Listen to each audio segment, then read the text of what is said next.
সরবরাহ কমায় যশোরে বেড়েছে সব ধরনের মাছের দাম। সপ্তাহের ব্যবধানে কেজি প্রতি মাছের দাম বেড়েছে 5 থেকে 10 টাকা পর্যন্ত। এ নিয়ে আরও জানাতে শহরের বড় বাজার থেকে যুক্ত হচ্ছেন রিপন হোসেন।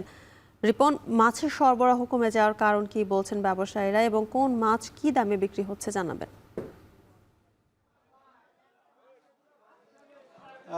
বিশেষ করে বৃষ্টির সময় হলেও মাছের দাম কিন্তু কমেনি। আমরা দেখেছি মাছের দাম বাড়তি রয়েছে। বিশেষ করে এখন খাল-বিলে পানি রয়েছে, সে কারণে চাষের যে মাছ, সেই মাছটি কিন্তু আমরা দেখছি যে বাজারে কম রয়েছে এবং সরবরাহ কম থাকার কারণে কিন্তু মাছের দাম বৃদ্ধি পেয়েছে। আমরা বাজার ঘুরে দেখেছি যে বিভিন্ন মাছের যে দাম সেটি কিন্তু বিভিন্ন রয়েছে এবং এখানে আমরা দেখছি যে পাঙ্গাস মাছ 200 টাকা থেকে 250 টাকার উপরে বিক্রি হচ্ছে। আমরা দেখেছি যে মাছের যে দাম সেটি কিন্তু বিভিন্ন দোকানে রয়েছে, সেটি সরবরাহ কম রয়েছে, সে কারণে কিন্তু মাছের দাম বৃদ্ধি পেয়েছে। বিশেষ করে চিংড়ি মাছ সেটি বিক্রি হচ্ছে 600 টাকা থেকে 1000 টাকা পর্যন্ত বিক্রি হচ্ছে এবং রুই মাছ যেটি রয়েছে সেটি 300 টাকা থেকে 500 টাকা পর্যন্ত বিক্রি হচ্ছে। অন্যান্য যে মাছ রয়েছে বিশেষ করে শিং মাছ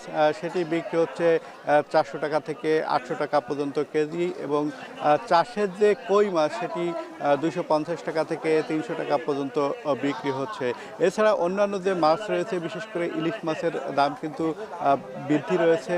আমরা বাজারে দেখেছি যে সরবরাহ কিছুটা কম রয়েছে, সে কারণে মাছের দাম বৃদ্ধি পেয়েছে। তবে যারা ভোক্তা রয়েছে তারা বলছে যে এইভাবে মাছের দাম বৃদ্ধি পাওয়ার ক্ষেত্রে তাদের ক্রয় করতে সমস্যা হচ্ছে। তবে যারা ব্যবসায়ী রয়েছেন, বিশেষ করে প্রান্তিক চাষি রয়েছে, তারা বলছেন যে মাছের যে খাবার সেটির দাম বৃদ্ধি পেয়েছে এবং অন্যান্য যে যানবাহন খরচ, সব কিছু খরচ মিলে কিন্তু মাছের উৎপাদন কম হয়েছে, সে কারণে দামটা স্বাভাবিক রয়েছে তাদের মতে। তো সব মিলে এই ছিল মাছের বাজার থেকে আমার কাছে মাছের দাম নিয়ে খবর। জ্যোতিকা। মাছ বাজারের খবর জানাতে যুক্ত ছিলেন রিপন হোসেন।